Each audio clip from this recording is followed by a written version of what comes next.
रविवारी पहाटे पुण्यातील खराडी भागात एका फ्लॅटवर पोलिसांनी रेड टाकली आणि त्या रेडमध्ये एकनाथ खडसे यांचे जावई प्रांजल खेवलकर यांना पोलिसांनी अटक केली। यावेळी पोलिसांनी प्रांजल खेवलकर यांना अटक केल्यावर काही कोकेन, ड्रग्ज तसेच दारू सापडल्याचा पोलिसांनी आपल्या आरोपपत्रात आणि म्हटलं आहे आणि त्यांना आता न्यायालयात हजर करण्यात आलं आहे। पण खरं त्या अटकेनंतर एक चर्चा सुरू झाली की ती रेव पार्टी होती, ड्रग्स पार्टी होती की हाऊस पार्टी होती। या संदर्भात आपण ज्येष्ठ कायदेतज्ञ मिलिंद पवार सर यांच्याकडून जाणून घेणार आहोत। सर नमस्कार। नमस्कार सर, त्या दिवशी जी पार्टी झाली त्याला नेमकं आपण काय म्हणायचं, ड्रग्स पार्टी, रेव पार्टी की हाऊस पार्टी, आणि ह्याचं डेफिनेशन काय आहे नेमक्या? आता ह्याच्यामध्ये ह्या परवाच्या केसमध्ये NDPS ॲक्ट लावला आहे। NDPS ॲक्ट घ्या, NDPS किंवा दुसरा कुठलाही कायदा घ्या, कायद्यामध्ये अशा कुठल्या पार्ट्या, गुट टुगेदर याचा कुठला उल्लेख नाही आहे। त्यामुळे ती रेव पार्टीचा उल्लेख आल्यामुळं हा चुकीचा आहे। रेव पार्टीचं तुम्ही गुगलला जर जाऊन पाहिलं तर रेव पार्टी म्हणजे काय, तर रेव पार्टी म्हणजे त्या पार्टीला एक ऑर्गनायझर असतो, तो ती पार्टी आयोजन करतो, ठराविक लोकांचं बुकिंग घेतो, आलेल्या बुकिंगच्या पैशातून येणाऱ्या ग्राहकांना जेवण, मद्य तत्सम गोष्टी पुरवणं, म्युझिक सिस्टीम लावणं की जेणेकरून आलेल्या लोकांना पूर्ण एन्जॉय करता आला पाहिजे।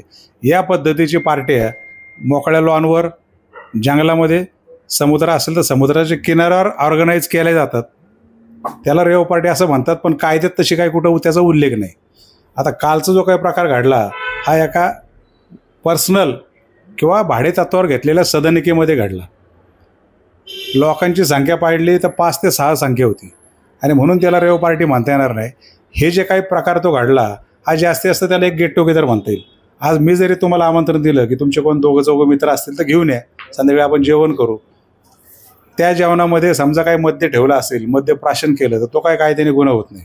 पण घडलेल्या केसनुसार पोलिसांना इन्फॉर्मेशन आली की अशा ठिकाणी ड्रग्जचा गैरवापर होण्याची शक्यता आहे आणि त्या इन्फॉर्मेशननुसार पोलिसांनी रेड केली।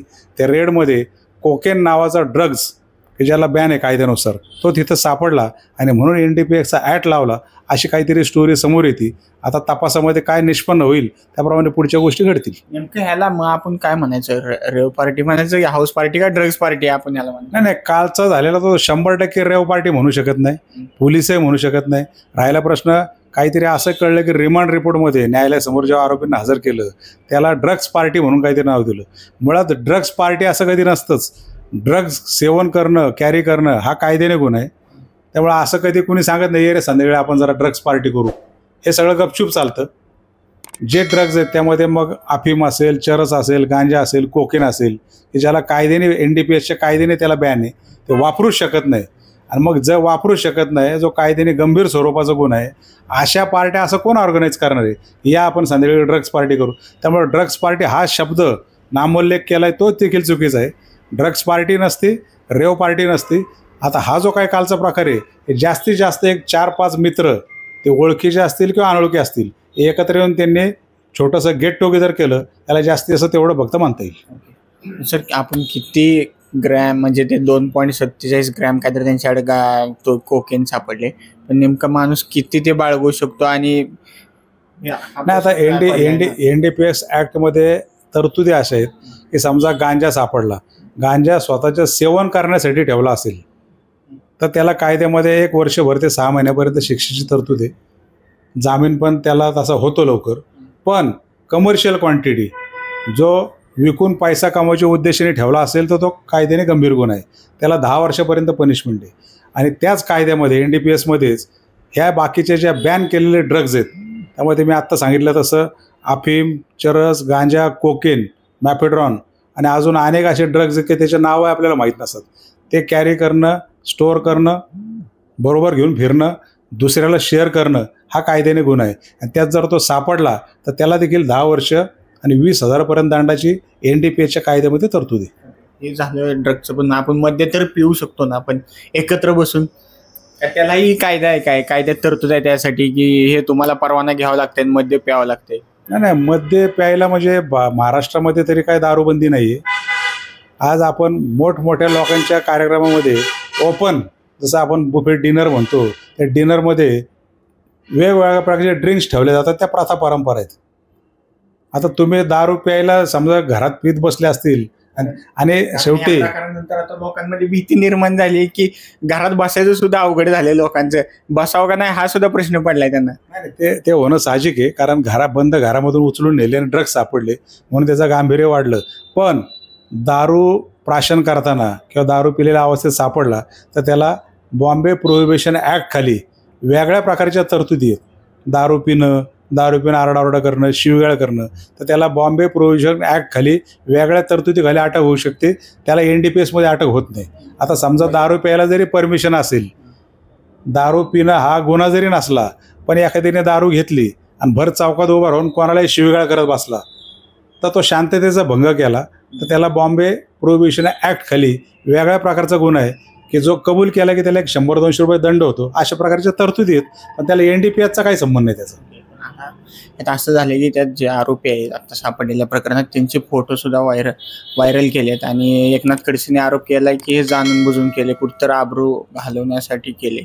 हे पोलिसांनी केलेलं, म्हणजे पोलीस म्हणतात की आता ते आम्ही केलं नाही, ते प्रेसने किंवा लोकांनी व्हायरल केले. हे एकमेकावर आरोप हे ढकलणं चालू आहे. पण म्हणजे एखाद्या ठिकाणी, खाजगी ठिकाणी जाऊन ते फोटो व्हिडिओ व्हायरल करणं, त्यांना अटक करताना हे पोलीस ते कायदेशीर प्रक्रिया म्हणून ठीक आहे, पण ते व्हायरल करणं कितपत योग्य असं तुम्हाला वाटतं? नाही, व्हायरल करणं चुकीचंच आहे. आणि म्हणून खडसे साहेबांनी जो आक्षेप घेतला तो ह्या सगळ्या संशयाला पुष्टी देणार आहे. कारण कसं आहे की इन्फॉर्मेशन जी आली अशा ठिकाणी ड्रग्जचा वापर होणार आहे, ही इन्फॉर्मेशन कोणाला आली? पोलिसांनी काय केलं? स्टेशनला एंट्री केली असेल, 2 पंच बोलवलं असेल, ह्या सगळ्या इन्फॉर्मेशन गुप्त असतात. रेडला पोलीस गेले, काय मीडियाला माहिती होतं का? सामान्य माणसाला माहिती होतं का? रेड केली, रेडचे व्हिडिओ काढले. व्हिडिओ कोणी काढले असणार? आरोपींनी तर नाही व्हायरल केले. मग हे आले कुठून बाहेर? बरोबर आहे, ठीक आहे, बाहेर आले. ही रेव पार्टी होती, आम्ही रेव पार्टीचा पर्दाफाश केला, आरोपी पकडले, हे शब्द आले कुठून?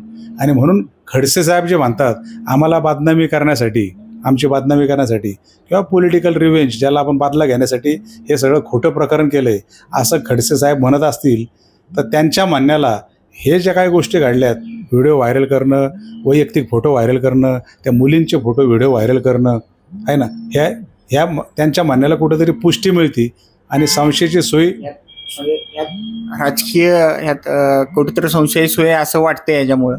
नाही ना, राजकीय आहेच ना. शेवटी खडसेंचा जावं ते सापडला म्हणजे राजकारणच आलं ना शेवटी. आता ते सूडबुद्धीने केलं, राजकीय ह्याने केलं, खरंच ट्रॅप होता, हा सगळा तपासाचा भाग आहे. न्यायालयासमोर आलं हळूहळू आपल्याला कळेल सगळं. असं वाटतंय का की आता बघा पोलिसांनी एकाच ठिकाणी, पुण्यात एवढ्या ठिकाणी आता हे होतात पार्ट्या, रेव पार्टी म्हणून आपण काय ते XYZ काय तर म्हणू, पण पुण्यात एवढ्या ठिकाणी होतात आणि हेच एकाच ठिकाणी पोलिसांनी ट्रॅप लावणं, त्यात खडसेंची जावई निघणं, ह्यात मागं कुठतर संशयाची सुई पोलिसांवरच भविष्यात येऊ शकते. आज अशा अनेक सोसायट्यांमध्ये, अनेक लॉनमध्ये पार्ट्या वेगळ्या चालू असतात, बारमध्ये नाही त्या गोष्टी चालू असतात. पण शेवटी आता पोलीस काय म्हणणार? आम्हाला संबंधित तेवढ्याच गोष्टीची इन्फॉर्मेशन आली की अशा ठिकाणी होणार, आम्ही गेलो. आता ते जावई सापडले तर आम्ही काय करणार?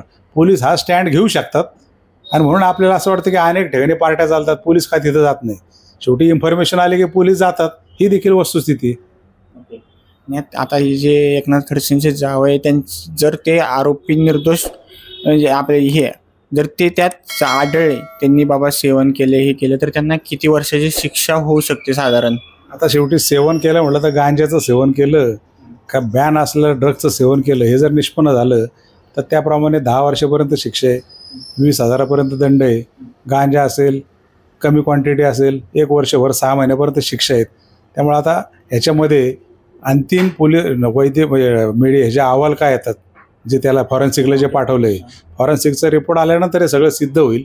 आणि ते जर निष्पन्न झालं तर त्यावेळेला न्यायाधीशांना सगळा बॅकग्राऊंड केसचा बघून काय वाटतं, खरीच केस आहे का बनवलेली केस आहे, त्याप्रमाणे ते संबंधित न्यायाधीश शिक्षा त्यावेळेला करतील. यात पोलिसांवर कारवाई सुद्धा होऊ शकते.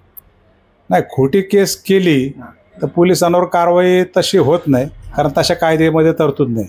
आरोपीला जरी वाटलं की यांनी आम्हाला खोटं गुंतवलं, खोटं जेलला पाठवलं, खोटी केस केली, तरी त्या आरोपीला पोलिसांच्या विरोधात काय करता येत नाही, ह्या कायद्यामध्ये तरतुदी नाहीत.